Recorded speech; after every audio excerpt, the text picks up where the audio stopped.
Yeah, I don't think we're going to be.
Yes, people.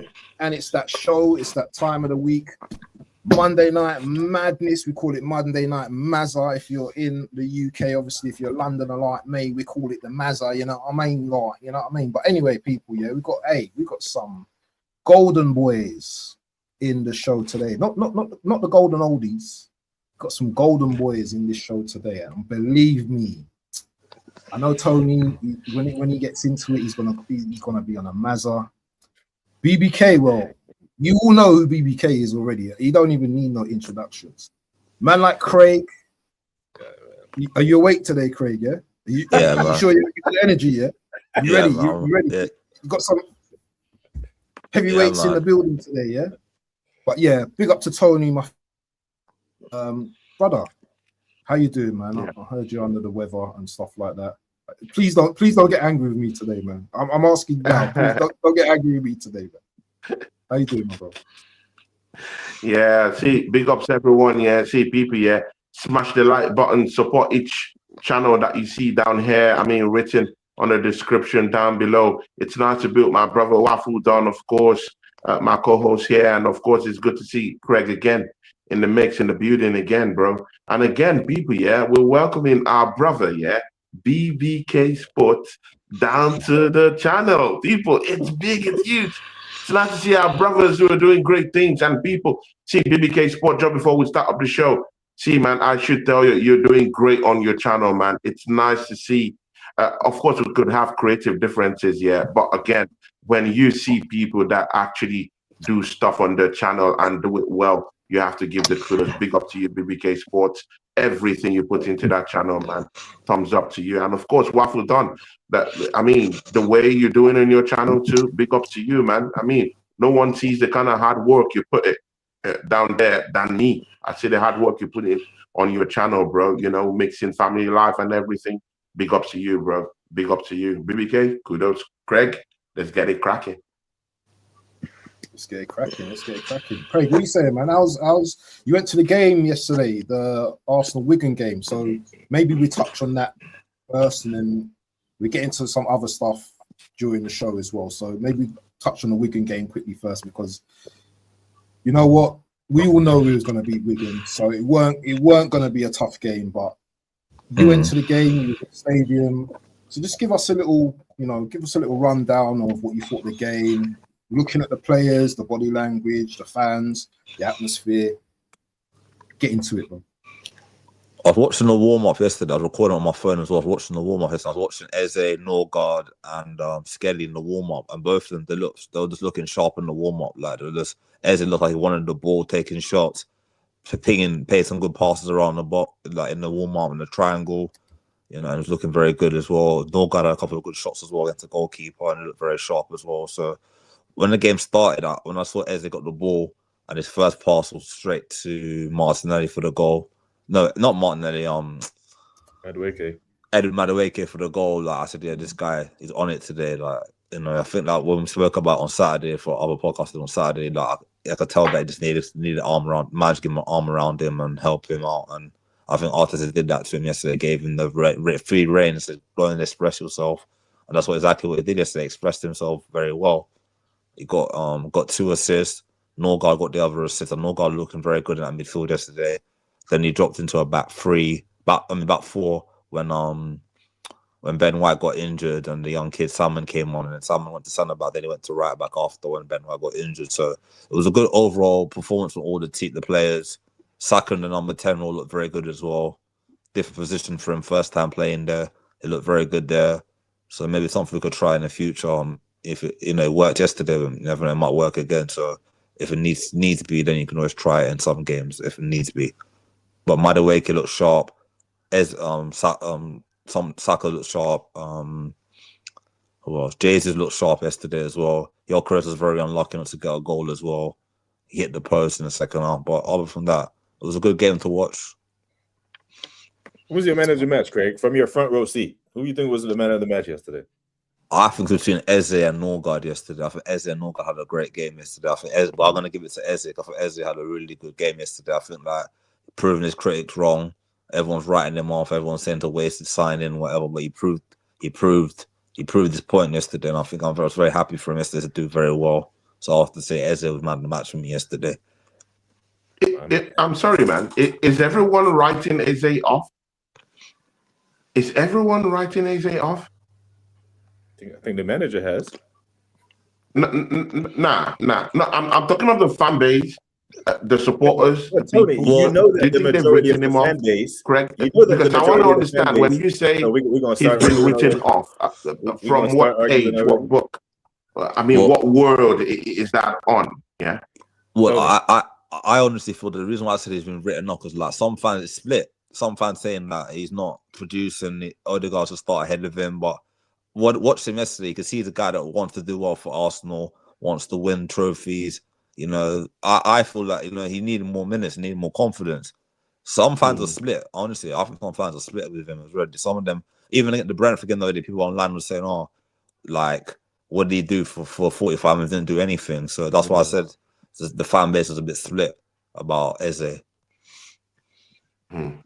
I mean, that's a big one. I mean, BBK, yeah. I mean, we're still going to, my take on that game, your take on the game. But again, let's present this Eze topic here as something that everyone can go around with. Of course, Wafu done, BBK. But BBK, yeah, I want to hear from you. This Eze issue, what is the problem? Do you think that the fan base are split over Eze? I mean, I'm not split over Eze. You can't tell me that a player who just came from Crystal Palace, who just won the FA Cup, can run, can pass, can't score goals no more.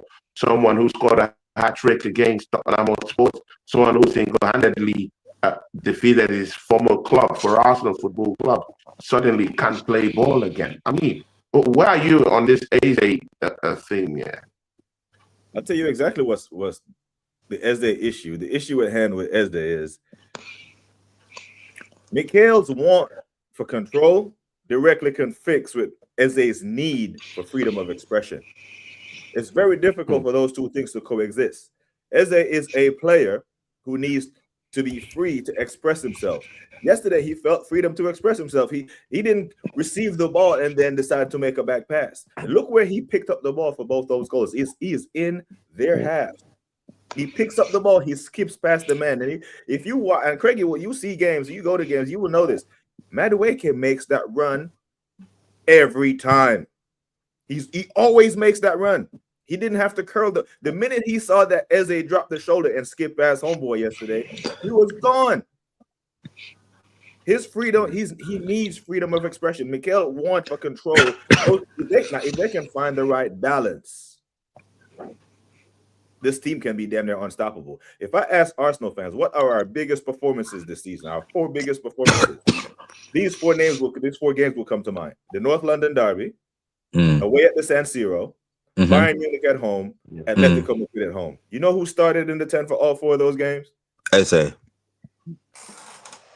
Our best run of form in the Premier League, the 8 games that we won in a row in all competitions. We were clean sheet, weren't even conceding shots. That was our best run of form. So Eze was our starter because Odegaard got injured against West Ham when he hurt his leg and kicked the ball out. That's when we went on that magical run.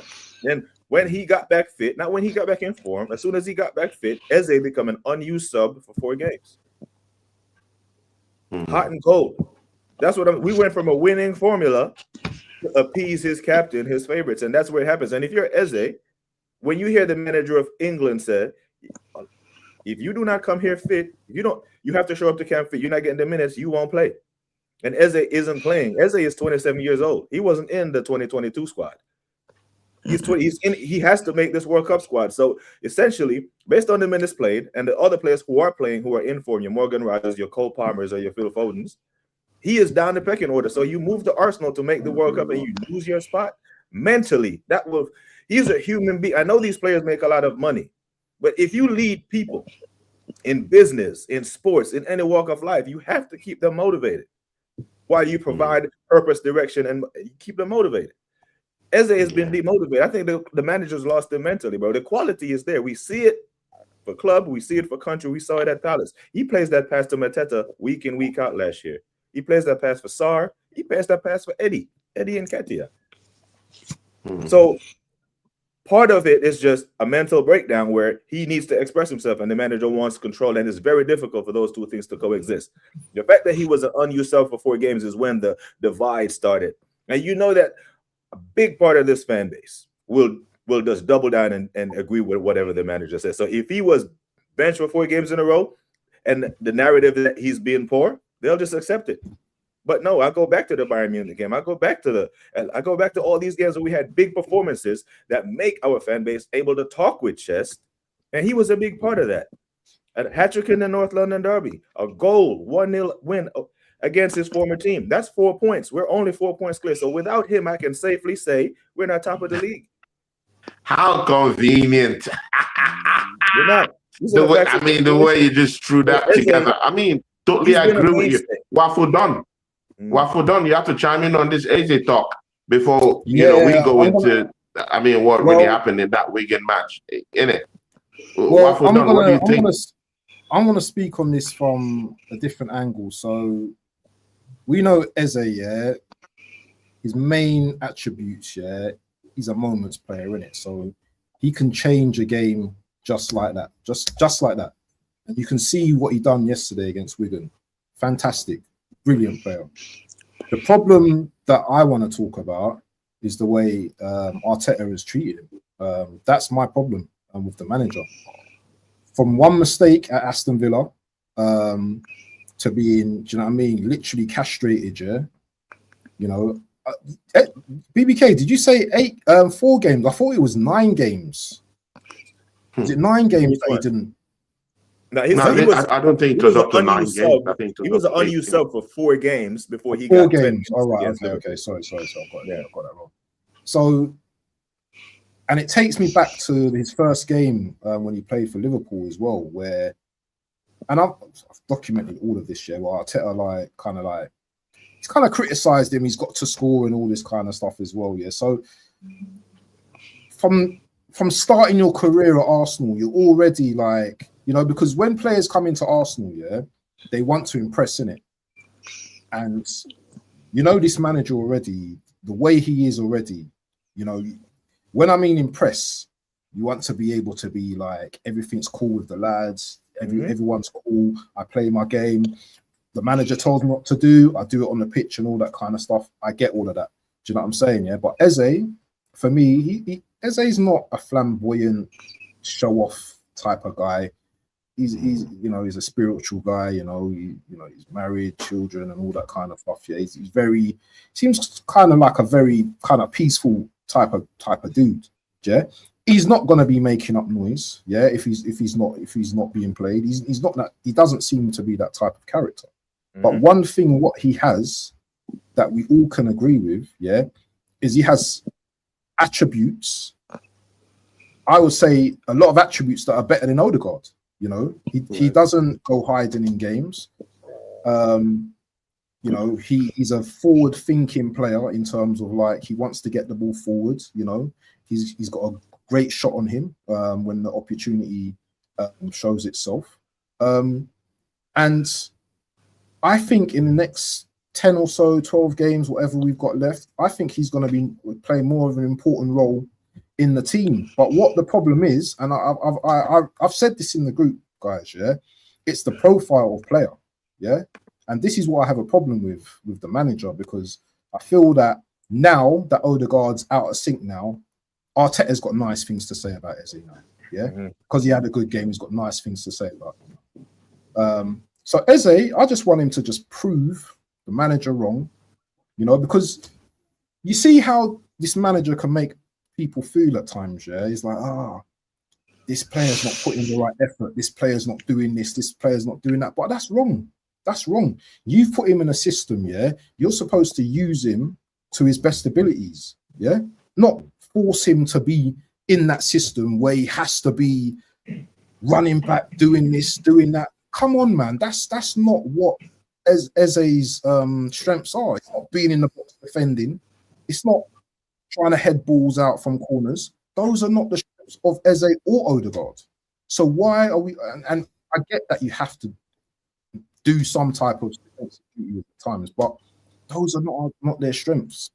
So I'm intrigued to see in the next 10-15 games, and I'll finish on this year. I'm intrigued to see how much football Eze gets, yeah, and running, yeah, because I think right now, and I said this earlier, this guy's going to play a very important role in the next 10-15 games. BBK, yeah, I take it up from there. That Wigan matchup, yeah. What did you think? Because of course we went off on what Craig said about the matchup and of course about Eze. So that's why we had to delve into that Eze stuff, yeah. But again, just before you go into that your Wigan game, does everyone here on the panel agree that Eze should be able to start up the matchup against Wolves? Yes. 100%. 100%. BBK Sports, take it up from there. I mean, we kind of, by default, he has to start. I mean, Kai Havertz is injured. Ethan's not here. Marina's had a broken foot. So, I mean, who else can he put in the tent? Man said it with all that mockery. Come on, bro. I mean, Marina has been a good guy in this team. Come on, man. Yeah, I mean, the way you said that broken foot, it doesn't sit down well with my soul. But anyway, I'm just saying. Yeah, I mean, he should start. He absolutely should start. Like I've said on many occasions that I don't believe a world exists where Eze should be a backup for Odegaard. It should be the other way around. You know? Yeah. Really so how did you see that game against Wigan in the FA Cup? Yeah, I mean, I fully expected us to win with heavy rotation. I was excited that Eze got his start, got his goal. Take the opposition away. And here's this thing that going around social media. It's only Wigan. It's only Wigan, right? I'll tell you what. It was only Salford away at the Etihad. And they gave Man City a hell of a game. They had to bring on Ballon d'Or Rodri. They had to bring on Semenyo and Gehi and all these men. And they started strong. And they are a League 2 side. They're further down the pecking order. So I don't want to hear ish about it's only Wigan. Imagine if we had shit the bed on this. Had the internet meltdown with it. So it's only Wigan. But we had to do what we had to do. Now, there was clear distinction between top of the Premier League team and the League 1 side. And that's what I fully expected to see. I was expected to see a good performance and a big result. In the league, these 12 games that we got remaining, more so about result than the performance. But in that game in particular, the League 1 side, we have to show them that we are the big boys in town. And we saw it. A dominant performance and a dominant scoreline. A 16-minute blitz when we scored 4 goals. And we've demonstrated this before because when we put those goals past Atletico, it wasn't a 20-minute span that we scored all 4 of those goals. We have this ability to turn it up on teams. I want to see that. So I want to see that this weekend against Wolves. Big performance. Also, I'm talk. The big result. But yeah, big talk. I mean, we'll talk about Wolves. Yeah, we'll definitely get into that Wolves game. Yeah. We will get into that. Yeah. Waffle done. I mean, yeah, when you look at that matchup against Brentford, yeah, I mean, I was disappointed. My brother, BBK Sports, came to spy on me on my channel. I mean, he saw how I was crying about it. And, you know, I mean, he talked about it on the show today. But it is what it is. When you look at that Brentford matchup, Waffle done, yeah, and again, look at the performance, yeah, in that Wigan game. I know people would say, you know, there's a discrepancy in the kind of opponents we're kind of facing in terms of Wigan and where they are, of course, on the table in a lesser league. Completely get that. But what did you think were the differences? What players made the difference? I mean, we had Craig, he talked about Madueke, but again, I still do think that there were still some individual performances that I saw in that game that you could actually latch on to Mars Lewis Kelly drifting down the middle. We saw what he did. I really liked how he kind of occupied that space. I really like Northgard. I mean, people, let's flip this shit over. Northgard. I mean, they said he came down here, yeah, to actually, come to help the team. They said it was a sensible signing. Why aren't we seeing man play? I mean, I'll give him a go-ahead over Odegaard. I'll slightly even give him a go-ahead even. Bro, sometimes, yeah, keep Rice to get that rest a little bit and put Northgard there. Let's see what he can do. But again, I'm just saying, but Waffle done. What do you have to say about that game against Wigan? So I'll be honest with you, yeah, I didn't really watch the game against Wigan because obviously you had Wi-Fi issues, as you know. So I can't really commentate too much on that. But the little glimpse I've seen, Norgard, very good player, very, very controlled, likes to play the ball forward as well, got a very good pass on him. Sometimes this season, it baffles me to think, that Zubimendi, has had some stinkers, and Norgard has not come onto the pitch. That's called a lack of trust from our manager once again. I would like to open up Arteta's brain sometimes, to understand what he's thinking, because Norgard's not injured. He's available. He can come in to do a job. And we're not talking about doing a job for like 80, 90 minutes, 10, 15 minutes. Come on. Yeah.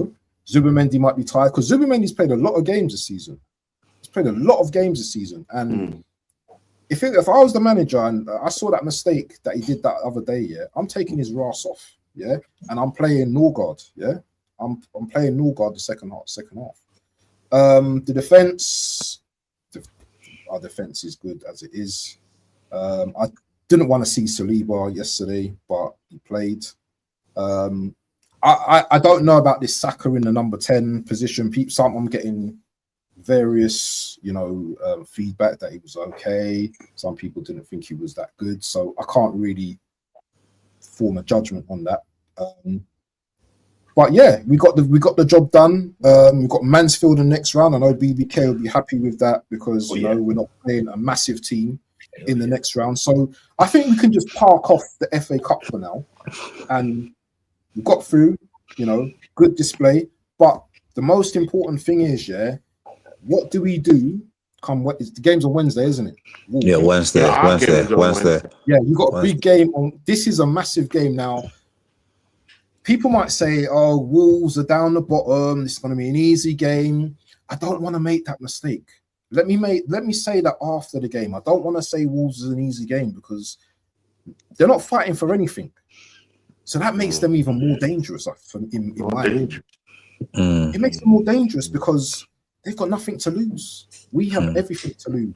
This game, and I heard BPK say on his stream earlier, this game, if we were to mess up and lose in this game, for me, and I'll say it right now, I'm not even going to say I'm worried now. I think that's the title done. Because this is the 3-pointer that we need, or the 4-pointer, or the 7, whatever. We need to stay in front of these guys, And if we go with this mentality, because what's going to happen is, that first half that you saw against Wigan, you might not see that against Wolves. You might see us going back to default settings, Rice, Zubi, whoever, and you might do that. One thing about watching Arsenal right now that frustrates me the hell, bro, and I saw some of this in the Wigan game, is that slow passing at the back, bro. Take your time, Saliba. Look up. Well, I'm not gonna pass. Let me pass it back to this player. I can't stand that type of football, bro. It's just so boring to watch. Yeah, people can say it's the control thing, but for me, I don't enjoy watching that football. And if we're gonna be like that against Wolves, then I don't know, man. I really don't know. I don't know what you man. Again, what Waffle done, I mean, this is why I like to slow it down a little bit and get to look at it, holistically. Yeah, Arsenal is one of those teams, that this teams, devise different means on how to play against us. We are that team that they always want to put 10 man behind. We are that team that they always want to, push around physically and do all sort of hocus pocus plans against us. Just look at the game that Brentford played, on the day.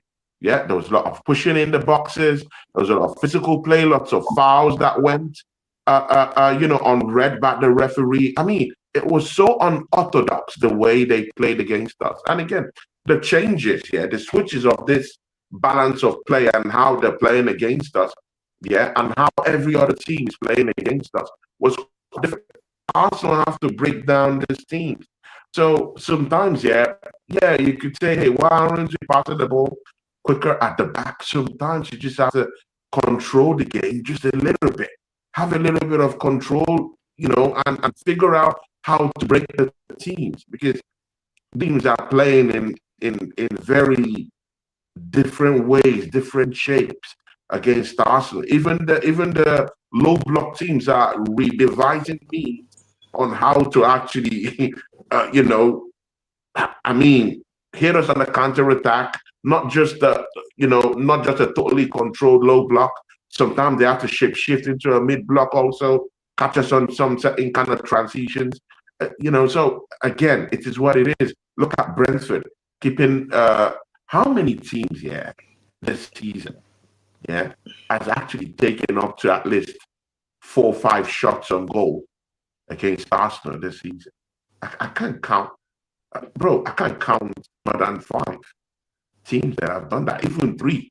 I struggle to count 3, but Brentford did it. So these teams, they come in different shapes and different forms and different ways, multifarious ways of playing us, that we have to really think and control the game just a little bit, break it down just a little bit to be able to find a way to break them down. But again, I hear you. You ought to be passing the ball quicker. I hear it, but sometimes, you have to take it slow just a bit to kind of figure out the kind of opponents you're actually trying to play and know how to actually bring out countermeasures to break them down.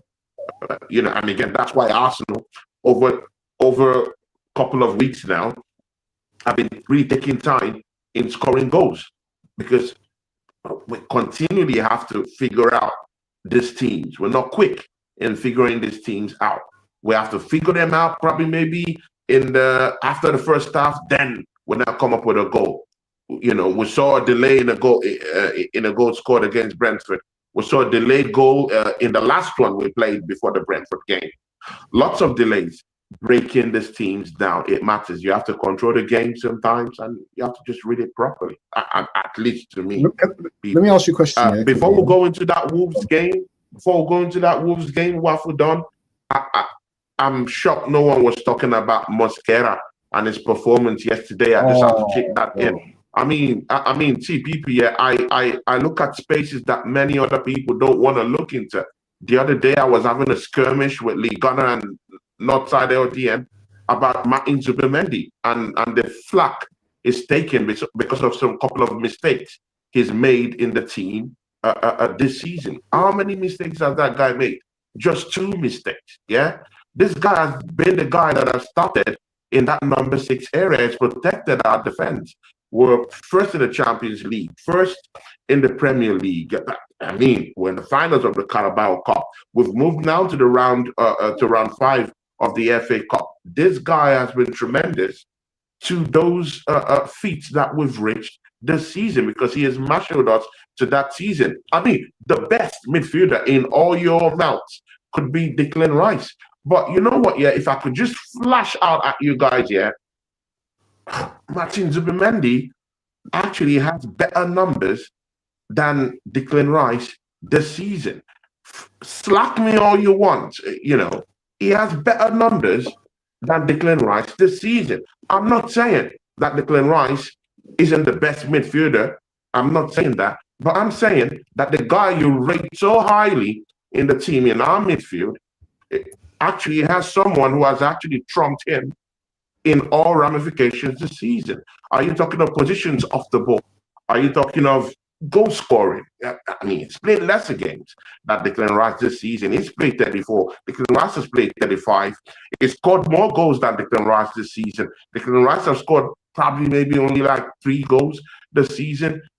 Zubimendi has scored about 6 goals this season. Interceptions, multifarious interceptions. His interceptions trumps what Declan Rice has got. I'm not taking away what Declan Rice has done for us this season.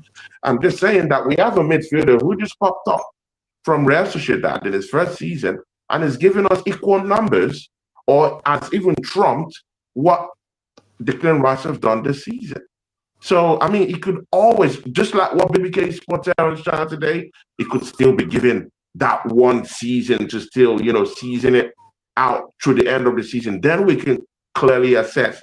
But it's just that when we play games, people like to just extricate the fact that Zubimendi is a tremendous player in this team in his first season. Outscored Declan Rice, most interceptions, pops up in different positions that I would naturally like my number 10 to actually pop up at.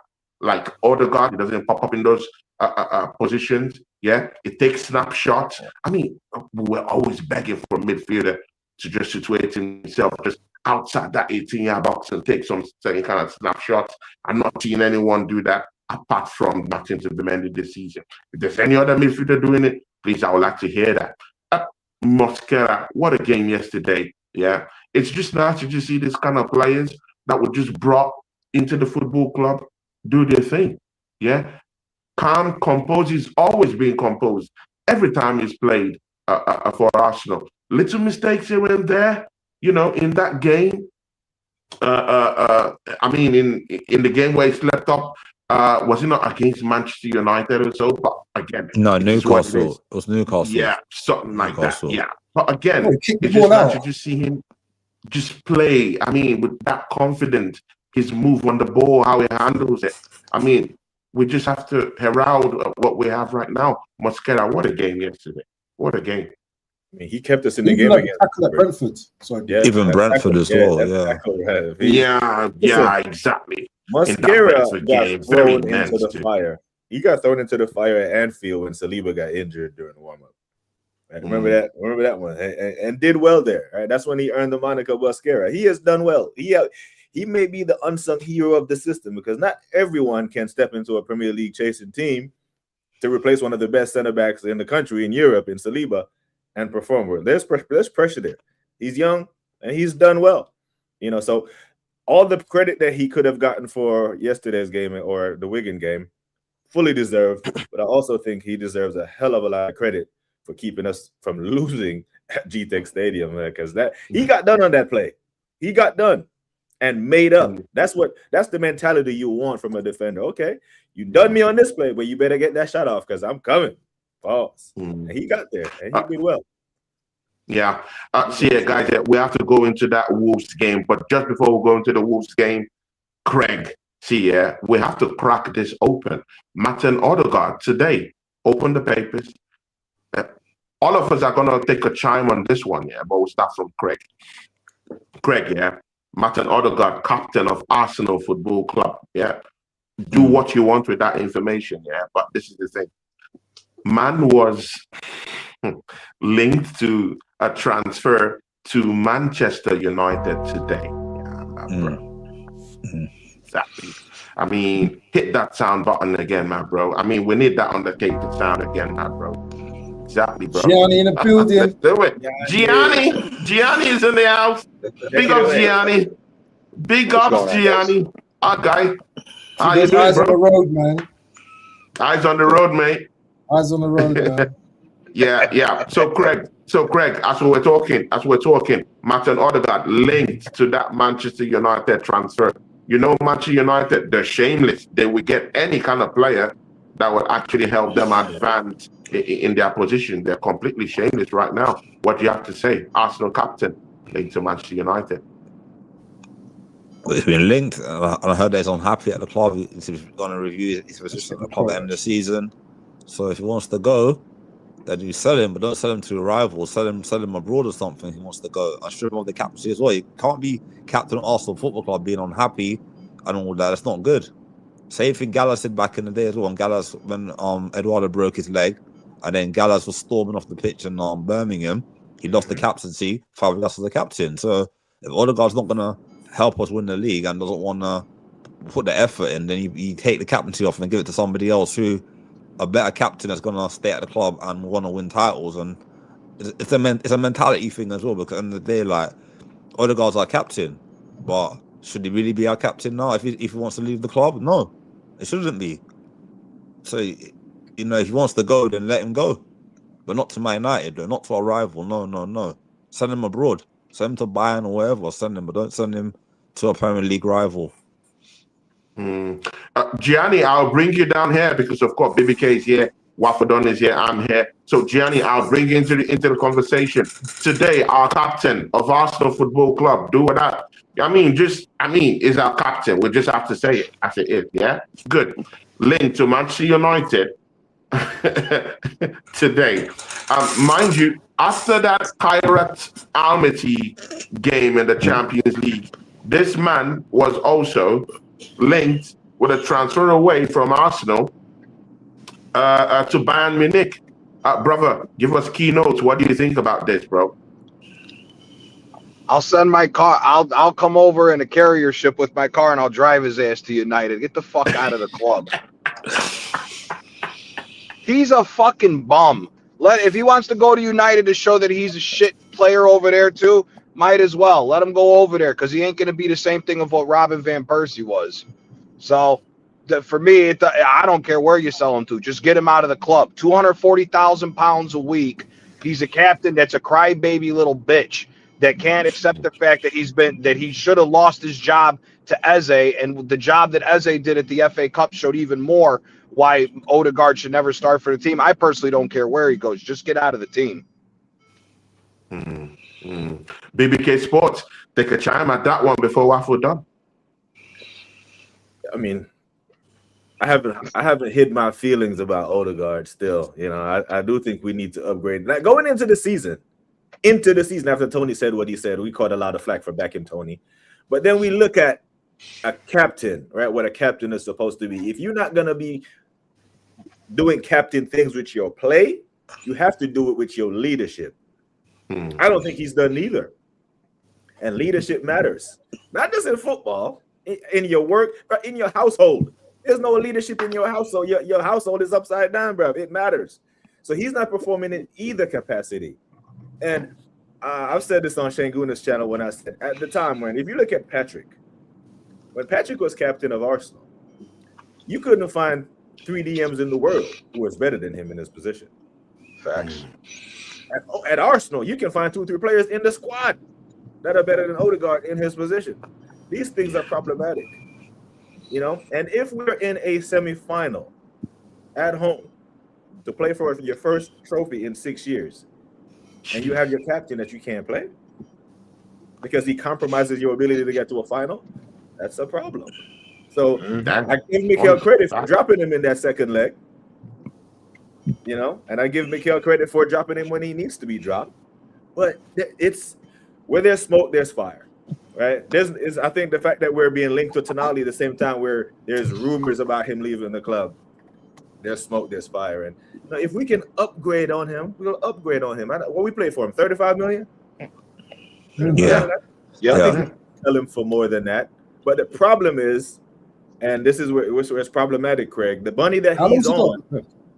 The money that he's on over 200, isn't it? Yeah, the money that 240 or 245,000 pounds a week. He don't deserve that. And that's the thing, Craig. That's the problem because only Premier League, typically, no team will pay that, bro. Type of wages. Bro, there is no team that's gonna pay that, bro. Unless it's but here's the thing: we got Odegaard a while ago. So the fact that when you look at how money works, when you transfer out and transfer players in, it's 5 years is the maximum. Chelsea was doing the madness, signing players for 8-year contracts, and they stopped it. It's 5 years. So if his books are paid, it doesn't matter if you take a loss on him or not. If his books are paid off, it's a profit. So if you get 245,000 pounds a week off, and you still sell him for 15 million because you got to take the loss on the profit, it doesn't matter. The bigger thing is is that you got that fat ass contract off that you can use for transfer money. So either way, it doesn't matter when it comes to that. He's got to go regardless. Everybody has seen, and I actually have a question for all you guys. Do you think Odegaard being unhappy is because of the fact that he's been found out he's not that good of a player? Or do you think it's more so the fact that his father, Arteta, is basically put him out to dry, hung him out to dry, and trying to deflect any responsibility for himself for how Odegaard's play has gone to shit because of the change of how we've played over the last 2 years? If he's unhappy at Arsenal, he has zero self-awareness. Zero. Because he has been given a free reign. We see other players get benched for stuff that he gets away with. So we talk about players not being given a run of games, right? As you go out there, 12 minutes against United, 9 minutes versus Liverpool, another 11 minutes versus Forest away. Odegaard that started, he has been given plenty of time, plenty of rope. And if that was Mikel's strategy the whole time, fair play. I'm going to give you all this rope. If you want to go hang yourself, hang yourself. But it's going to be out there for me to see because the fans clearly see. He wasn't benched in the semifinal for no reason, bro. It was because the manager knew that the chances of us going through was better off with him not being in the team. That is a problem for your leader. Maybe it's more hyperbolic and will make more sense and will stick more if we take away and just don't say captain and refer. You're the leader. That's what a captain is, right? And on March 22nd at Wembley, it is not going to be smooth sailing, gentlemen. I promise you. They hate us. Yeah. So there will be a rough patch during that game. Who do you trust to lead you through that? A Gabriel, a Declan Rice, or an Odegaard? Declan Rice or Gabriel, to be honest with you. More Declan Rice. Declan Rice is the cap. I think Declan Rice should be our captain anyway. So agreed. But again, Mikel Arteta has turned this situation into something that could also become a big, huge problem at Arsenal Football Club. I mean, you can look at that game, the Brentford game, when Odegaard came back into the pitch. I mean, he wasn't given the captain handband. He wasn't given the captain handband.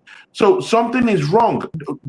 If your captain isn't representing the football club in terms of his leadership qualities, in terms of his efficiency on the pitch, you should be able to stand up as a manager of the goddamn club and say, you know what, you are not an effective leader, and neither do you even play week in, week out.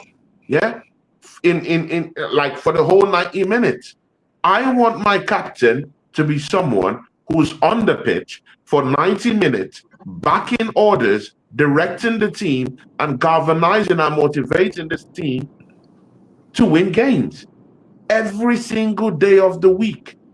So, Odegaard, I'm going to have to strip that captaincy of you. Bro, it's very easy. You don't even have to be, you don't even have to be a big guy to actually say these things in the room. If Mikel Arteta is as tough as people say he is, it should be something simple to say.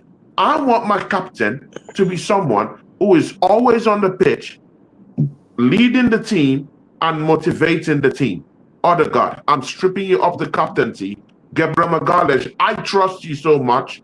Please hold on to this. Or Declan Rice, who is always playing in every single Arsenal game this season, has leadership qualities, can motivate the team, very effective, backing out orders, Why don't we strip him off that captaincy and give it to him right now, because we are in need of leadership? Can I chime in there quickly, Tony? Go. Do you remember when he stripped Aubameyang of the captaincy? Do you remember? Facts. Do you remember? And what happened to Aubameyang after that? He got kicked out of the club. So he can do it if he wants to. It's up to him. It's up to him. Yep. And if he doesn't do it and it costs us winning anything, then that's his job gone. I can't see him not staying. I can't see him staying if he doesn't win anything this season. He's under a lot of pressure now, so he has to do something that's right for the club and right for the fans as well. So if he strips Odegaard of the captaincy or don't play him, and plays Eze more, and Eze gets more goals and assists and wins us the title, win them 12 games, and win us the title, then it's fully justified that he dropped Odegaard.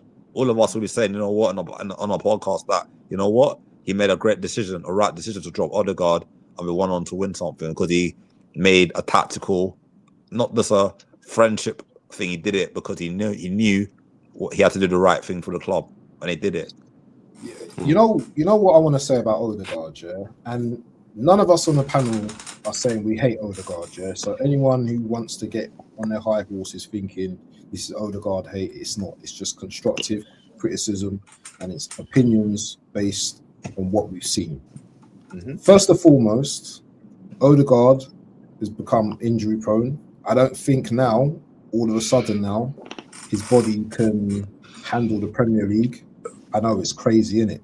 But, 15 goals in one season, I think 8 the next or whatever. But you can see that he's deteriorated this season with the injuries that he's picked up as well. One problem that I have with Odegaard, and I think a lot of you probably will agree with me as well, is that in games he goes hiding quite a lot. There's been some games this season where he's gone hiding. Yeah, that game in Man United where Zubi had the ball, he was hiding. He didn't want to come into midfield and take the ball off Zubimendi. And this kind of thing, yeah, it affects everyone when you see this, because it's all good to be nice on the ball and have all that flair and look, really silky on the ball and stuff like that, yeah. But you've also got to have something. You've got to have something that's going to produce something after that. We've seen the likes of Cherky. We've seen the like of Morgan Rogers.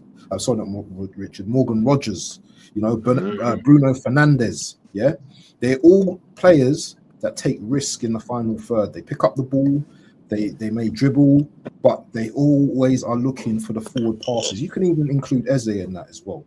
Odegaard, for me, we can argue he's not a 10. He's a deep line 8 or whatever. He's a dictator. He doesn't even do that, in my opinion. He doesn't do that because he just slows the game down. And I hear what Tony was saying about the control thing. I get that. But he slows the game down, yeah, to a point where players don't even want to move. Players don't even move because they see Odegaard. He's going to get the ball. He's hold it. He's going to look up. He's going to skip down, turn around, do the, hokey pokey and turn around. That's what Odegaard does. And he's going forward. I don't think he's the answer to this team. I don't think. Listen, I respect Tony. I respect Tony Adams. Yeah, much more than enough of these players. Yeah. So no one could tell Tony Adams anything as far as I'm concerned.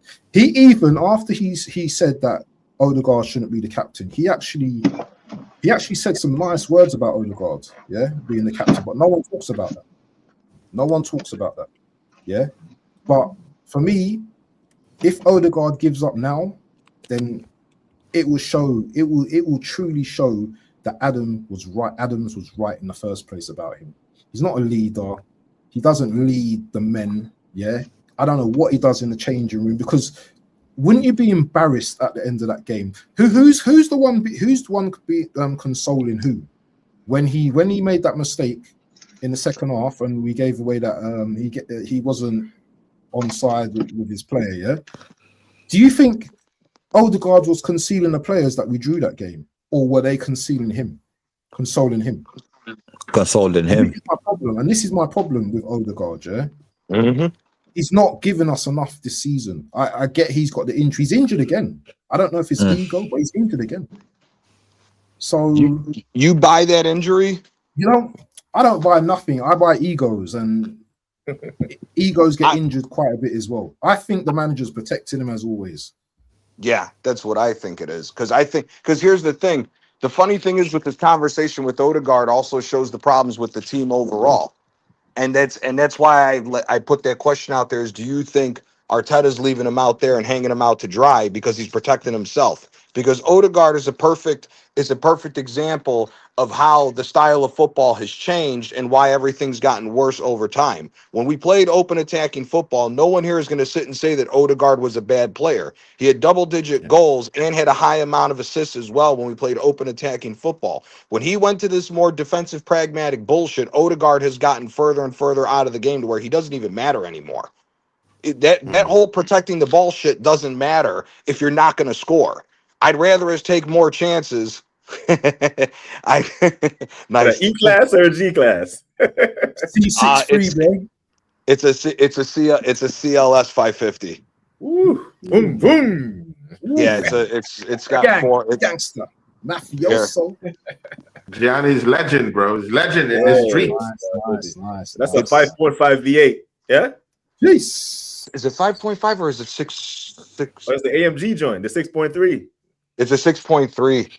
Boom, boom. I believe it's it. Yeah. Boom, bro. But anyways, I think the situation with Odegaard is more so just showing the fact that it's tight for everybody right now. You know, we've heard all these things coming out saying that now Arteta's been told that he has enough and that if he doesn't win this season, that he's going to go and that there's no more room for him. And I think Odegaard is one of the first dominoes that's dropping for this because of the fact that it shows that his system has been flawed. Again, you can't. It's the same conversations that we're having with Gyökeres, same conversations that we're having with Eze. You know, Eze in the FA Cup game, granted it's Wigan, but when the handbrake taken off, look at what Eze was doing as the creator. Now all of a sudden with Odegaard, he used to be able to do that when he had players running and going forward, but now you're lucky if you got wingers going forward ahead of you as a number 10 when we're playing in the Premier League because the fullbacks are further up, but they're not going to add anything to it in the offensive phase. So for me, I think it's just a point of showing that Arteta is throwing people under the bus as the season goes on just to save his ass because the pressure's on now. There's no more hiding for anybody. Hear it. Yeah. Go on, BBK. Someone else, because after this, I want to talk about Calafiori, but if you guys got more to say on Odegaard, please. I want to touch on Calafiori because we're talking about. Guys, we're finished on this Odegaard thing. Yeah, everyone has already agreed that we want to see, of course, Eze playing that number 10 area, and let's see what he can give to us. Yeah, he might not be the perfect fit. But now that Harvard is already out, now that, we have problems with injuries here and there, Eze seems to be the sensible character to bring into that midfield. Our brother Waffle Don has something to say about Calafiori. Calafiori, bring him to the fray. What about Calafiori should we talk about? People. And I know Johnny's going to have a lot to say about Cala because Johnny, he warned me about Calafiori ages ago. He didn't rate him. He said told you he was a bum. Yes, and bro, we got injured in the warm-up, the Wigan game. Surely, guys, we've got to cut our losses at the end of the season, man, because we need a left back here that's gonna be fit. This guy's hardly fit ever. What you guys got to say about Calafiori, man? Injury prone. And to be honest, he started the season very well. Yeah, let's be honest with you. He was decent at the start of the season, but all these injuries he's picking up, man. Can we sustain these type of players who are on 100k plus in our team? Anyone could try. Go on, Craig. No, we can't have players like 100 grand a week injured all the time. And in the warm up, he was looking okay, and then he just pulled up, and then what the rest of them? I thought, okay, because Lewis Skelly was playing midfield yesterday, not left back. And that would have been a good opportunity to see what he could do in midfield. Then they have to end up playing left back, so we can't rely on him anymore, man. He's always injured. He's been more injured than playing since he's come to Arsenal. He's been more out on the treatment table than starting matches. It's not good enough. I mean, to be dicey on that one because Calafiori, I really like Calafiori. I mean, I like the way he plays. He might not be the best character to have there in terms of, his injury record, which is why I would like to say thank God that we brought in Nkapi, who was much stronger who's a little bit more controlled down in that left back position. But again, Nkapi has also been injured this season. He's had his own share of injuries too this season. I mean, he has been injured at least twice that I can count. He's missed some certain kind of games earlier in the season. He missed some certain kind of games towards mid-season. He's also missing some certain kind of games, and he's not playing every day. So, I mean, what's good for the goose is good for the gander. But again, Mikel Arteta has already deeply ingrained Calafiori into our attacking game. He is that extra man in our midfield. Sometimes he's actually that extra fullback that just pushes up towards opposition area, gives you much numbers when striking. And again, it takes certain kind of shots outside the box. It's a big number in midfield for us. The way Mikel Arteta uses him, you can see him is more fluid. It moves quicker, it moves faster. Might not be the best defensively, but again, injuries. That's just the problem with Calafiori, and that's just the only thing I could say. You know what? But that would just be the only means I would judge him based on. Is based on that injuries. I need a player that you could always count on. You could always count on in terms of his fitness levels, physical abilities. Defensively, his average. I think we can have more, but I would not, unless we have someone concrete to bring in. I don't want to see him leave because I don't want to see the kind of problems we had in left back all the seasons ago before they came. Because that left back position has always been a big, huge problematic position. Mind you, we've had lots of horrible players down there. You remember Tavares, who was in this football club. I mean, how many games did that guy play? I mean, horrible player. Yeah, many players have been playing down there. Injuries. Who else? There was just the Scottish guy. What's his name? Kieran Tierney was always there. Injured all of a sudden. Every time we bring left back into this football club. Tony, sorry, I got to jump in there. Factually, if you look at the history report of injuries, Tierney is less injured than all the other left backs that we've had. He just wasn't played because of the fact that he was from the Unai Emery period. Tierney was injury prone. No. He was injury prone. At the beginning, he was. The last 2 years that he's been there, he's been left out. He hasn't been hurt because he wasn't getting called upon. If you look at when he went on loan to Real Sociedad, that was 3 or 4 years ago. That was the last time he had a major injury when he was there, when he was a part of Arsenal. Since then, he was just left out of the team. And I have to come in on this. Calafiori is dog shit. Okay? You want to talk about PR, the English PR, the Arsenal PR. If it's not for the politics that goes into the Italian national team, if we're being honest, Calafiori's not top 5 Italian left backs there is, and he's not top 8 Italian center backs in either position. If we go and be honest about Calafiori, the only time he looks good defensively is when Gabriel Magalhaes is cheating over to the left-hand side to protect him. The game against Liverpool at the beginning of the season is the perfect example. Salah didn't do a damn thing because Calafiori and Magalhaes were doubling up on him the entire time. It wasn't Calafiori was beating him one-on-one. When Calafiori goes up against any competent winger or wingback or whoever's playing on the wing against him that has a first step and dribble, he's getting burned. We've seen it all the time the last 2 years. The only thing that Calafiori brings to the table is that he can run up and down the pitch, and for some reason, the manager feels the need to put him in the box with the striker because he scored the odd goal here and there. The problem that everybody leaves out, because a lot of people don't watch the Serie A, is that Calafiori made a difference of 6 points for Bologna, and Bologna won their first title in 50-odd years. The guy is not that good. He's been replaced by a much more competent center back at Bologna, Nicolo Casale. They've been more consistent defensively with him out of the picture at Bologna. And for us, again, whether we like it or not, any type of decent defensive performance that Calafiori plays, go back and look at the positioning of Magalhaes. We're leaving ourselves more open in the middle, which causes more of the problems of us getting sliced up through the middle. Go back and look at the Liverpool game at the beginning of the season. Liverpool didn't have their shooting boots on.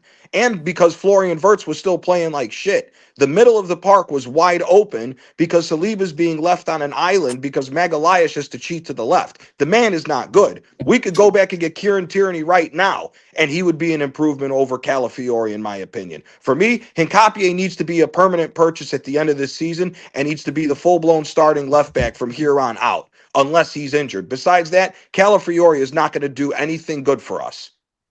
I do agree with you with the Hincapié thing, yeah. I think we should make him a mainstay in the team, yeah. But I clearly disagree with you with this Calafiori guy. When he first came to this football club, yeah, defensively, I mean, everyone was always talking about what he gives to this team offensively, and it was good. No one had a problem with that. We always had a problem with him defensively. That was his main problem. I could count many times in his first season that he was completely getting seriously roasted defensively in this Arsenal team. But this season, can you give me, Gianni, please, give me at least 3 games where Calafiori has been dog walked left, right, and center this season? Every game that Magalhaes isn't cheating over, he's been shit. No. Forget the cheating. It's a direct question. Bro, okay, we don't go to the Liverpool. Okay, go to the Liverpool game. Okay, go to the Liverpool game at the beginning of the season. Don't do the Bondi thing here, bro. No, just give me a direct answer. Go to the Liverpool. How many games have you seen Calafiori being roasted left, right, and center this season? It's simple. Okay, the Liverpool game at the beginning of the season, when Magalhaes doesn't cheat over, Salah torched him. All the shots that came from inside the box came from Salah servicing him because he got him one-on-one. When Salah wasn't one-on-one and it was Magalhaes and Calafiori, he passed it away and everybody gave him props but leaves that off. I believe, was it the Villa game? The first game, he was getting burned on the right-hand side by Daniel Malin's trash ass? Not really though. It was end-to-end game, transitional game. Brother, if Daniel Malin looks good against you, you're not good. If Daniel Malin looks good against you, you're not good. Let's be honest here. I don't care about calling out players. If Daniel Malin looks good against you, when that trash bum Evan Guisson was giving him problems for the starting rotation there, you're not a good player, bro. Terrible. I'm sorry. BBK loves him. Who's that?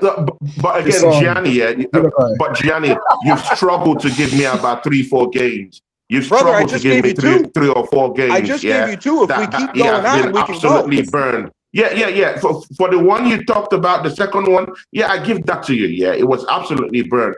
But even in that Liverpool game, it wasn't burned. It actually even helped out defensively more.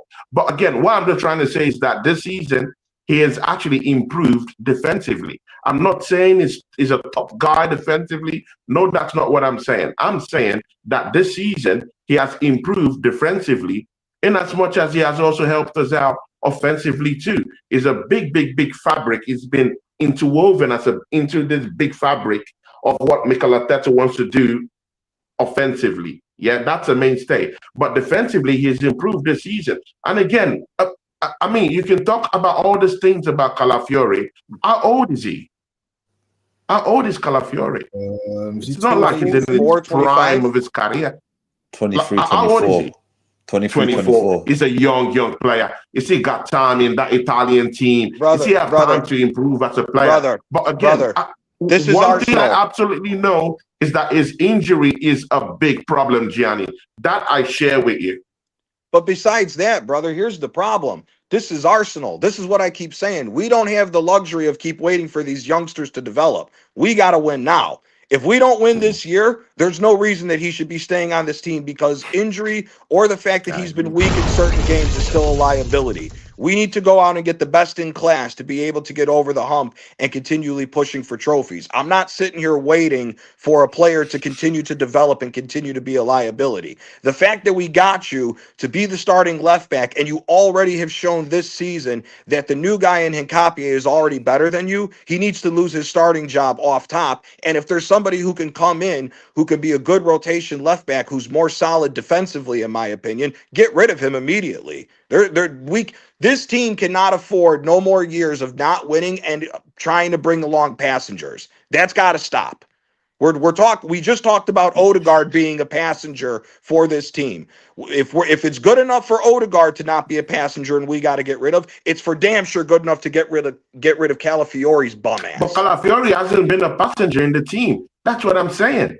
There are sides to his game that is more effective in the style of play you want to play. Like I would say it, in Carpi, he doesn't give me what Calafiori gives me up front. I don't think he's much of a danger up front. I don't think his crosses are more deadly and more ferocious than what Calafiori will give you in the team offensively. So it depends. If you want to stay back and keep it more solid, Nkapi is the guy to go with. If you want to go offensively and have additional numbers in midfield, and you want your fullback to actually pop up in different positions in the enemy territory in the 18-yard box, Calafiori is your guy. So again, it depends on the kind of game you want to play.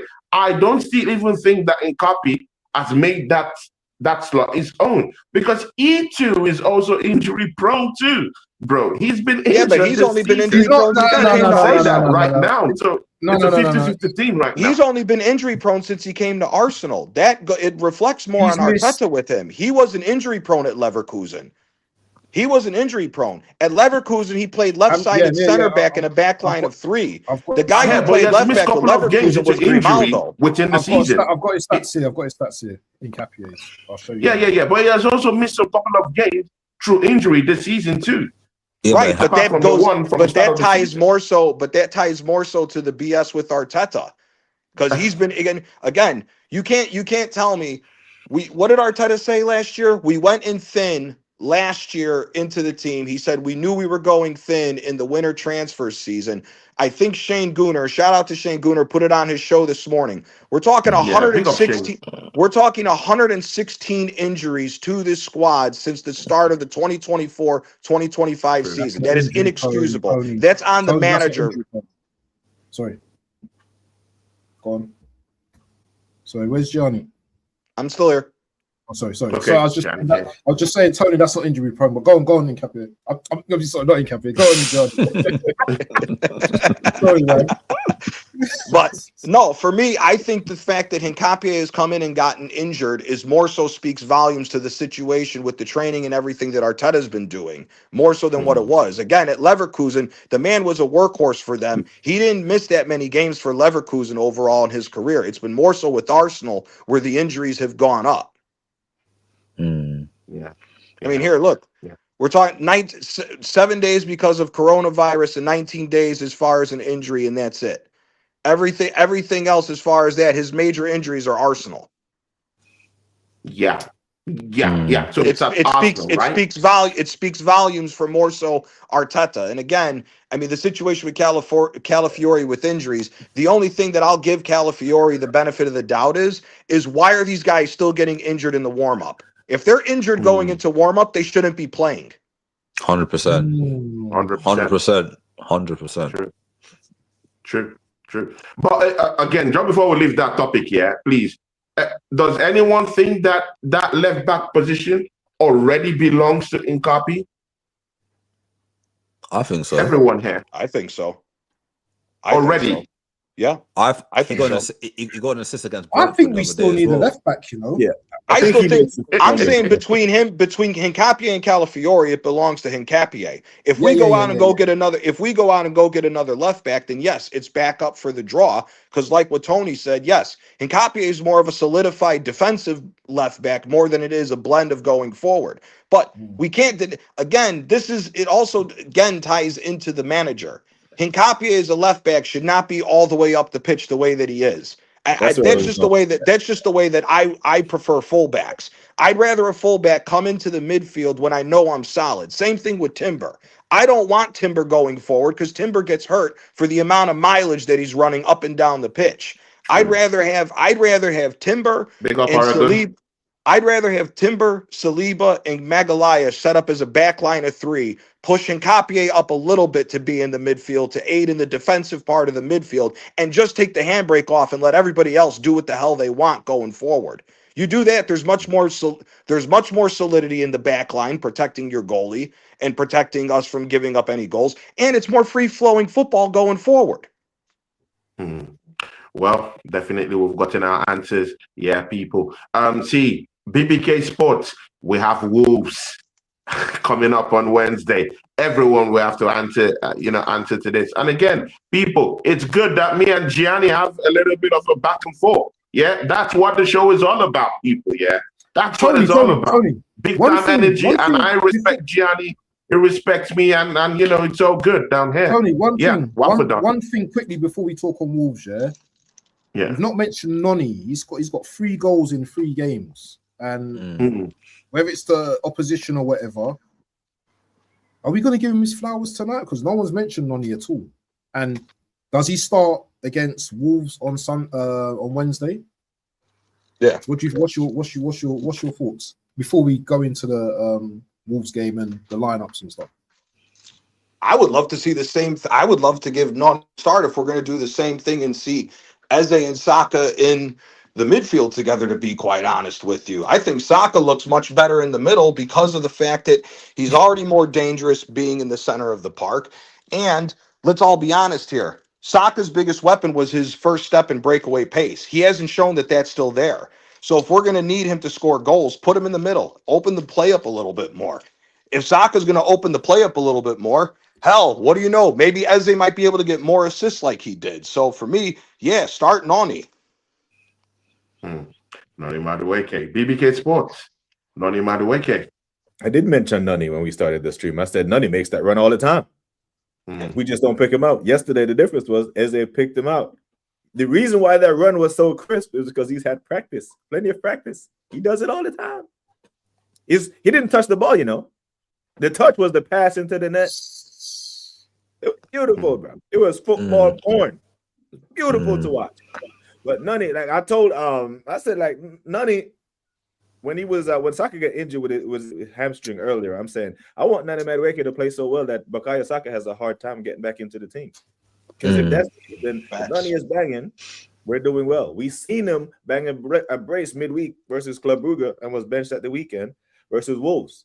You know what I mean? So Noni is a guy that he needs a run of games while he is confident.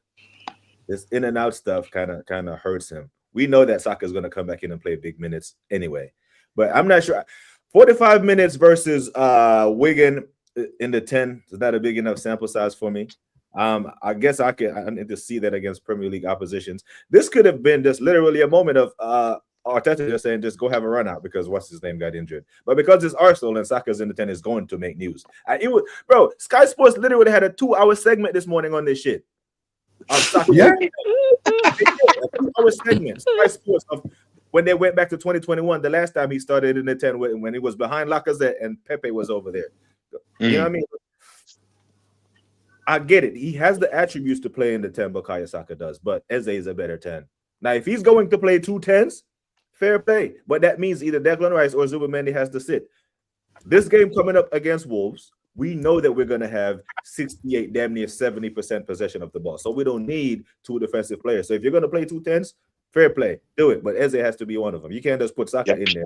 Then all of a sudden, Arteta, what you doing, bro? Imagine if Saka's in the 10, but a lone 10 against Wolves. Now, all of a sudden, we would look at the team and say, okay, Odegaard was his first choice 10.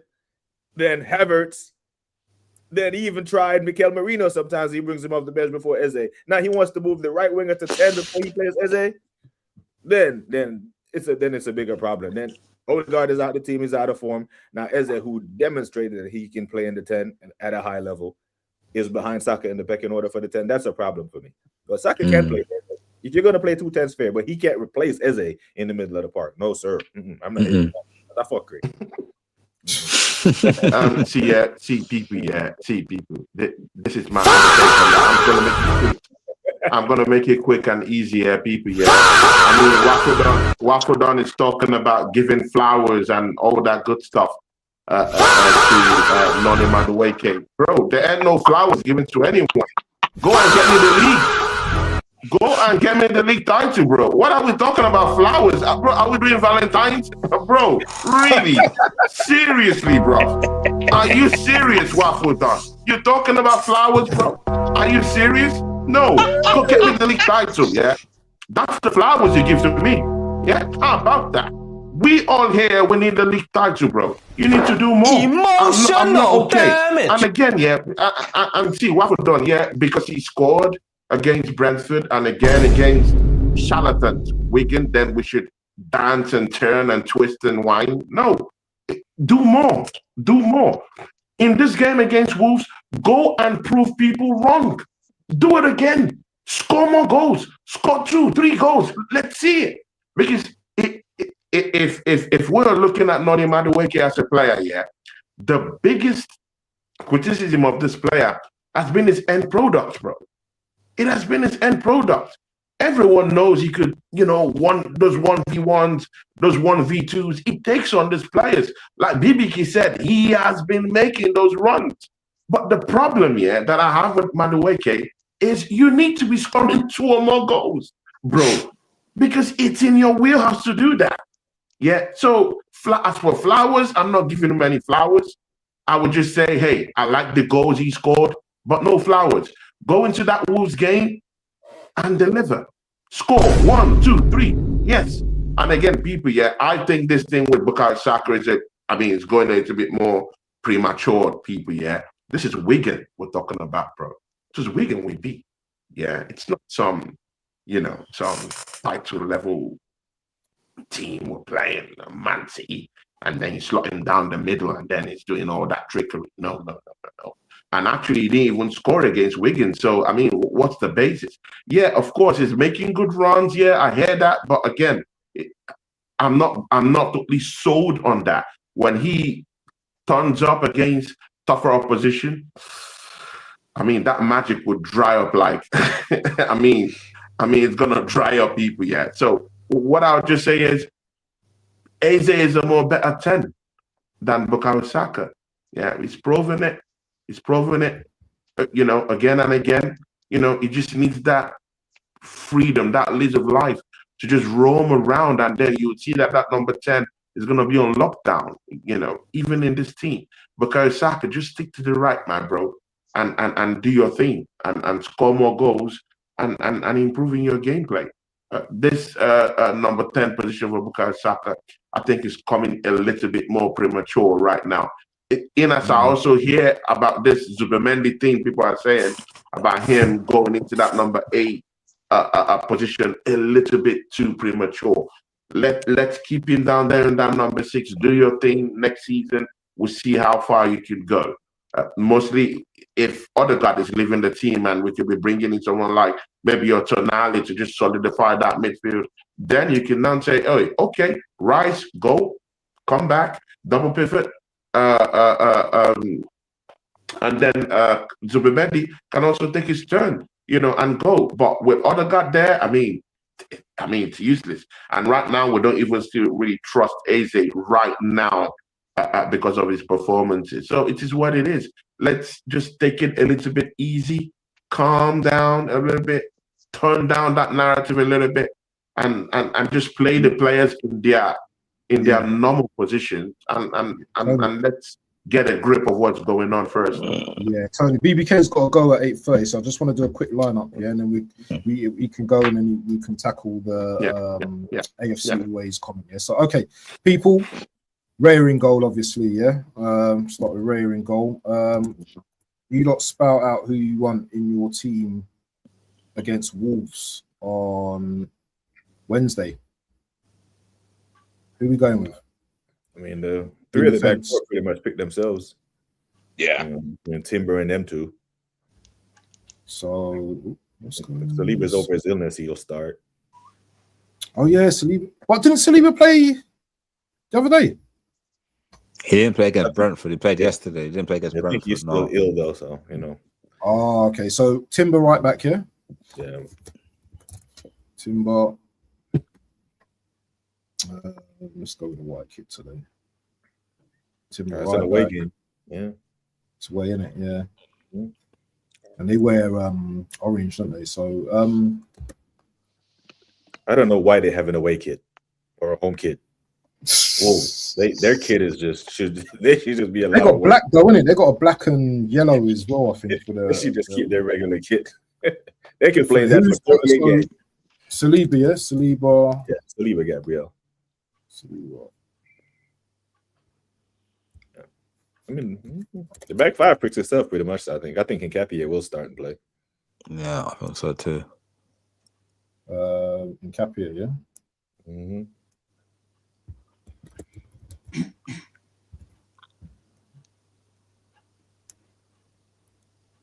Zubi. Yeah, Zubi and Rice. Unfortunately, yeah. That sounds like a meal, innit? Zubi and rice, yeah. Hi, would you like the Zubi and rice, sir? Oh yeah. Coming up right. And in the 10, as in the 10. Sure. Are you sure, Craigie? You know who our manager is. This is a Premier League game, you know. It's not but he's injured. Well, he's mentally injured, bro. So who else is going to play in the 10 then? As to play in the 10. You got Saka though as well, though, yeah. That's what I'm saying. Saka. I would Saka there now, yeah. I would if I was a manager, I'll play the manager who's in form and Madueke is in form. That's how football is supposed to be. Not with Arteta, but supposed to be. You pick the man who's in form, and Madueke is in form. To pick Madueke, Saka gets 45 minutes. He gets 45 minutes. Done. Because Saka's not fully fit. You can tell he's not fully fit at the moment. He's just playing through games. He's struggling. So you play Madueke first half, and then bring on Saka second half. So Madueke, yeah. Yeah. So what was the whole point of playing Saka as a 10 then? Someone give me the reasoning behind that. Who else could he have played? Could he have played? Rice didn't play yesterday. Rice was on the bench. Mendes on the bench. Oh, right, Saka's okay. playing this game, bro. I'm sorry. Who's left? Trossard? Yeah, Bell's been playing well recently, man. To be honest, the thing is, though, you see, you know, with these players, yeah, you never know who's going to get injured in training, man. That's why, BBK was saying the other day, yeah, like, you know, you can do all these lineups and stuff, yeah, but who knows what's going to happen. And then Gyökeres up front. Big man up top, yeah. Gyökeres, yeah. So, everyone happy with that lineup? I think Madueke is the whole bench. Saka's playing, bro. I think Saka's playing. You think Saka's going to start? I have a funny feeling that Saka starts too. It's a Prem game. Yeah. I hope not. I would love to see. I would love to see Rice as the 6, Eze and Saka as the 2 floating 10s, Madueke on the right, Trossard on the left, and Gyökeres as the striker. But I don't think that'll happen. Not only is Saka starting, he's the captain. He's wearing an armband. Oh, yeah, because the manager does things like that, innit? You might score a goal, yeah, and then he still drop you in it, or if his favourites, innit? Saka starts like for like sub later on. Trossard for Martinelli, Saka for Madueke, Jesus for Gyökeres. That's what we're gonna Tony, you happy with that? Yeah. I'm good with that. But again, if Calafiori is okay, I would like to see Calafiori there because I want goals. I want someone who would help our attack out. But again, it is what it is. Mbappe, I'm still okay with it. But I'll prefer Calafiori. Does Norgard deserve a shout for a start? Hey. He could to give them a breast. I mean, it is Wolves. We're talking about the team that's in competition for historically the worst Premier League team of all time. So you would think, but so the Zubi you put Norgard to the Zubi, yeah. I can't bother to change it now, but no, it's fine. mental notes. Listen, people. Yeah, I've got one more thing that AFC always been bugging me on today. Yeah, a devoted Arsenal fan holding his young son's jersey begged Arteta for an autograph as the manager walked to his car. Arteta looked over and said nothing. Got into his car. What a twat and a disgrace. What you got to say on that? What's your opinions on that, people? I saw the video of when he went to the car, and he didn't wind on the window. I think his family were in the car, his wife and his kids were in the car. He didn't wind on the window. The guy was running to him, knocking on the window. Giving an autograph for his son's jersey. And emotional damage. Blanked him. Just blanked him. Just aired him and then just drove off after. I'd like to say, like, as a big man, as a grown man, Ask somebody for an autograph once. They say no, just walk away. Don't embarrass yourself standing there begging. Come on, man. And I'm not a public figure. I've never been, but I understand public figures making themselves completely accessible to strangers. There's some crazies out there, Bro, crazies pop up in our chat room, in our comment sections all the time that we have to block. You know what I mean? So, I get it. It's bad PR, but plenty of times fans walk up to windows of public figures and they roll the window down and they sign the autograph. Sometimes they just stop being bothered, man. You know what I'm saying? Maybe wifey humans as well, isn't it? At the end of the day, the humans. Yeah, you know what I mean? So I don't know. Maybe he didn't feel safe. I'm not the one to defend Arteta, but that's another. Ooh. No, he had his family. That's another way to look at he had his family in the car as well, so I don't think he felt. Yeah, he had his family in the car. Yeah, that's different. I mean, I hate commenting on things like this, because again, BBK just brought up that security stuff. I was thinking, why would the manager not, honor that guy and just do? I mean, just say for the kid, And the guy was even saying, as in, you're my kid's hero. He said it a number of times. You're my kid's hero. I mean, when you hear something like that, I mean, if you have a heart, I mean, you would just want to do it. But again, when BBK Sport said that security, I mean, just sounded that alarm about security stuff, I could hear it because there was a bunch of guys, I mean, adjacent, behind the man that was asking for the autograph. There were a bunch of guys there, definitely. I was hearing lots of sounds coming from there, so there could be like maybe 10, 15. You never know. It's a dark alley just around the Emirates Stadium bridge. So, I don't really know. I'm not so really sure about, if it would be very safe for him to open up his window and do all that stuff, which is very dark down there. So this is what it is. I can't comment on all that stuff. But if it was me, if it was maybe, if maybe he didn't have his family there, maybe I thought it would be safe enough for him to open up his, his window and just do the thing. Right? But I heard that security thing. No public figure signs autograph 100% of the time. Some of them say no sometimes. This was one of them times. It looks bad. I get it. It does look bad, especially when there's kids involved. Now, if it was the kid, maybe he does. I don't know. It looks bad, but I get it. You know what I mean? And like Craig said, his wife was in the car. I know when I'm with my wife, I'm overprotective because that's listen, your wife gets rushed out in public. It's your fault. No matter what. Exactly, bro. You know what I mean? So yeah. I agree, Gianni. I agree. So guys, we have to go. I have a show now, actually, with Oregon Gunner on my channel. So see ya. Let's talk about our channels. Gianni, do you have anything coming up on your channel, bro? I may be going live later, waiting for confirmation. If not, then definitely tomorrow I am doing my show that I've been doing, which is the who you would pay to see 11. I got Shane Gooner coming on tomorrow night, and then me and Waffle Don are working out when he's gonna hop on for that. And then Craig told me I'll put you guys on. I had BBK on. BBK's team is giving everybody a run. Is giving everybody a run for his money for he put together. So that's everything I got going on. I got a couple streams coming up this week. So that's everything I got going on. Thanks always, guys. And Johnny, please let me know if you want to come in to any of your shows. To be a honor to actually come down there. I like conversations with you, my bro. See, BBK Sports. I mean, after an amazing show today, man, that you did today, I was on your channel. I love every inch, every bit of that show today, man. I mean, big up to you. Oregon Gunner made it rain today. He made it rain today.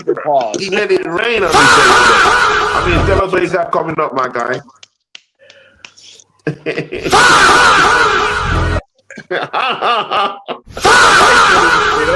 Oh my days, Waffle Done. What are you doing, my G? What are you doing? My wife never said that. Hey, yo. Okay, I forgot to say pause. Okay, pause. How about that? BBK Sport, take it away. Yeah, big up, man. Big up. And that show that on Gianni's channel is very creative, man. When you come into this space, you have to have some creativity to separate yourself. And the money you would pay to see it's a great idea, man. It's brilliant. I'm worried, man. It's absolutely brilliant. But yeah, love, man. Appreciate you having me on Waffle Dad. I've been waiting on this invite, man. I watch this show every week. You know, so yeah, big up to you, big up to the panel, and it's all good. Love, my bros. Yeah, man. Craig, do you have anything coming up? Maybe our show we're doing abs every week. Maybe this week somehow. See how it is, how it goes. So yeah, just trying to build my channel up as well. So yeah. Yeah, please let me know if you need me to, and let me know about your channel so I can subscribe too. Waffle Don, big up to you, my G. What you got coming up, bro?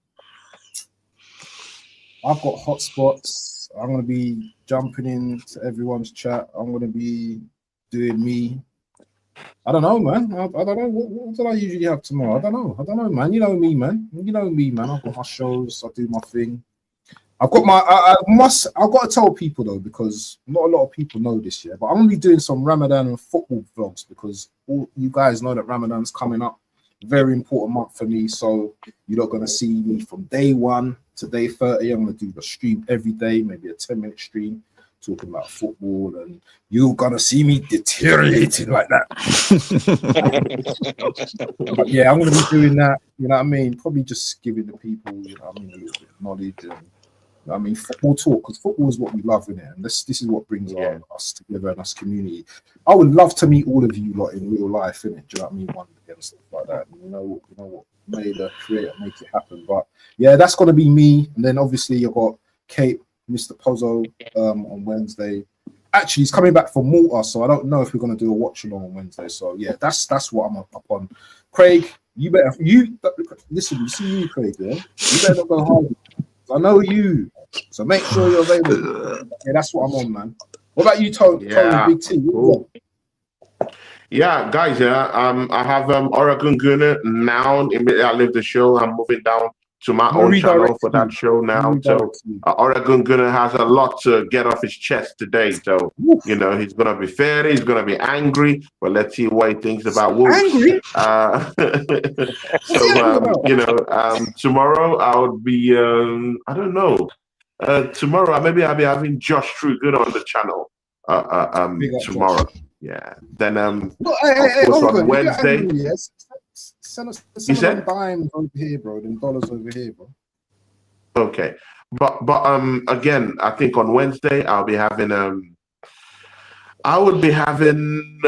watch along, of course, for that matchup against Wolves, hoping that we win, and then you know Thursday, hopefully me and BBK Sports go on our show, you know, on Thursday. Same tomorrow. I'm bringing in the mouthy people, yeah. The mouthy, yeah, Tottenham Hotspur fan, yeah, Deji Spurs, yeah, the Arsenal killer, the Tottenham Van Helsing. We're revamping our show. He's coming back to the channel, and he has a lot to say. He has a lot to say. So tomorrow, catch me in the afternoon with Deji Spurs. He's coming live on the show tomorrow in the afternoon. He's got a lot of tunes. 2 p.m. UK time. All right, cool. All right, Igor Tudor is going to get them sent down. I hope so. All right, so big up to everyone. Big up to the chat. This is going to redirect over to Tony Claude now. Make sure you go and slap up the likes. If you haven't slapped up the like on this stream today, you're pagan. So make sure you do it now. Big up to all the chat as well, each and every one. Each and every one, man. Big up to all of you, man. And big up to the panelists that's been on the show today. This is an every Monday affair, people, yeah? I will do anything to get 3-4 people on this panel. So you know what? Big up to my guests as well, because it's very hard to get people together in such a limited time. But you know what? As Arsenal fans, you know what I'm saying? Yeah, some of us will want to get stuff off our chest. And I think, you know what? We go into Wednesday's game positive. Let's win this game and let's go 7 points ahead of Man City. Anyway, enough of the waffle on, enough of Tony, enough of BBK, Gianni, and Craig. We are out.